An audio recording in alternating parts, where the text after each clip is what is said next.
Hello guys, আসসালামু আলাইকুম। সিন্তু ব্লগসে সবাইকে স্বাগত। আশা করি আপনারা খুবই ভালো আছেন এবং সুস্থ আছেন, আনন্দে আছেন। আজকে যে জায়গাটায় আমরা এসেছি সেটা হচ্ছে কলকাতার one of the most popular জায়গা, সায়েন্স সিটি। প্রথমে ক্যামেরা নিয়ে তো ইন করতে দিচ্ছিলই না, ভয়ে ভয়ে ইন করা, ঝগড়াঝাটি করে। তো সব জায়গায়ও অ্যালাও নেই, তো যতটুকু ক্যামেরা বন্দি করতে পেরেছি করেছি। আশা করি আপনাদের ভালো লাগবে। সায়েন্স সিটি মূলত শিক্ষামূলক জায়গা, যেটা হচ্ছে আমরা প্রাচীন যুগ থেকে কিভাবে বিবর্তনের মাধ্যমে আধুনিকতায় এসে পৌঁছেছি সেই সমস্ত কিছুর বিবরণ এখানে আছে। তো প্রথমে আমরা যে জায়গাটায় ঢুকেছি, প্যানোরামা হাউস। প্যানোরামা হাউসে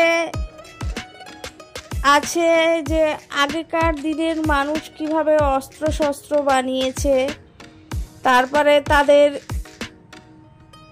ভাস্কর্য, তারা কিভাবে নিজেদের শিল্প চর্চা সমস্ত কিছু কিভাবে করেছে সেগুলোর প্রতিচ্ছবি দেয়া আছে।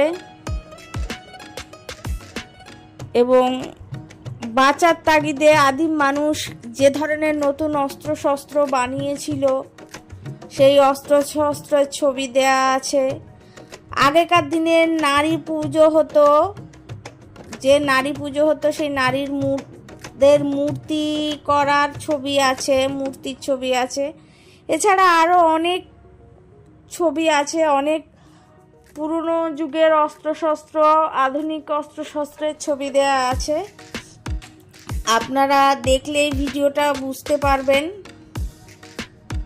ব্লগটা দেখলেই বুঝতে পারবেন। এরপরে আছে আমাদের পূর্বপুরুষদের ছবি, আমরা আগে কেমন ধরনের মানুষ ছিলাম, কিভাবে চলাফেরা করতাম।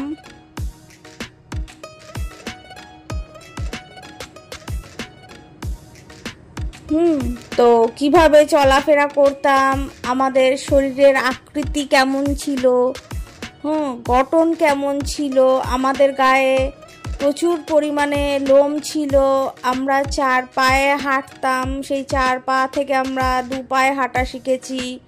আমাদের শরীরের অসংখ্য লোম ছিল, সেই লোমগুলো লোপ পেয়েছে।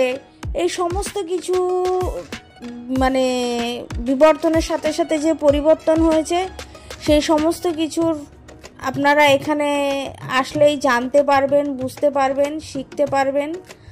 আমার মনে হয় এটা যথেষ্ট পরিমাণে শিক্ষণীয় স্থান। তো আপনারা দেখতে থাকুন, আপনাদের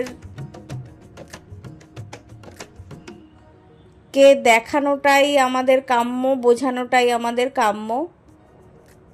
তো দেখতে থাকুন, সঙ্গে থাকুন, আর আমাদের জন্য প্রচুর প্রচুর পরিমাণে দোয়া করুন।